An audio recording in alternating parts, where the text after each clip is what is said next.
Early on, I know, but who are your tips? Who do you think are going to be the runners and riders? Well, I'd imagine that if anyone finishes ahead of Leicester, then they're going to have a decent chance of winning the Premiership. I think you start by looking at the best team last season.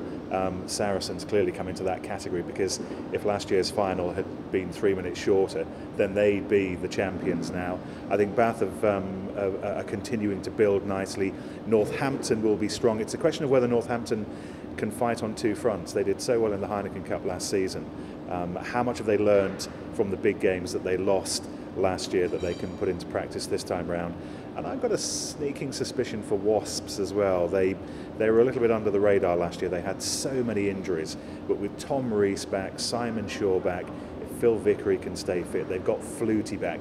It's been a couple of years since Wasps lifted any silverware. I think they might be dark horses this season as well. But do you think generally it's one of the more open races there's ever been? Well, it is, yeah. I mean, we could all name probably half a dozen teams who have a realistic chance of being crowned champions at the end of the season, and it is so competitive. It was interesting listening to Luke Watson this morning saying one of the things that struck him when he arrived from South Africa was just that strength in depth, just the fact that on any given week Exeter might well beat Leicester, Leeds might well beat Bath or Northampton. It's that close, it's that they're on. It's such a cliche and I hate to say it, but I will say it, there are no gimmies in this league, and Leicester could just as easily win one week and lose the next, which means it's absolutely open. I think realistically there are 6 teams in with a chance of winning it, but on any given weekend anyone will beat anybody. If you had to put your money on who the Premiership final will be between when we come back at Twickenham the end of the season? I think if Wasps can break into last season's top 4, then they'll have an opportunity, but you'd have to start with last season's top 4. They've done nothing over the summer to suggest they're going to be any weaker, so Leicester, Saracens, Bath and Northampton will be plugging away. I think the final will be between Leicester and another. Exeter, can they do what Leeds did? Can they come up and stay up? I'd love to see them do it.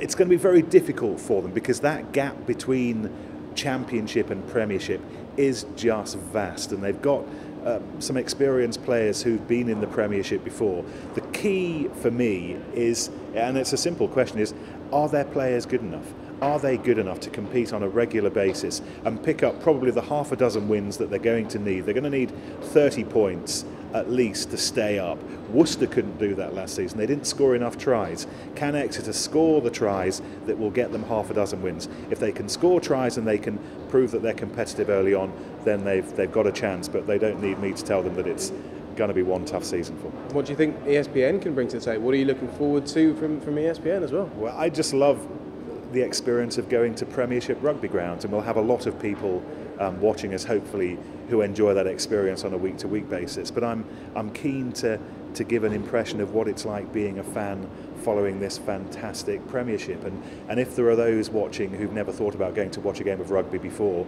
to go to the Stoop or to Franklin's Gardens, if they get a sense of the sound and the smell and the taste of Premiership rugby on and off the pitch, then we might not be doing a bad job.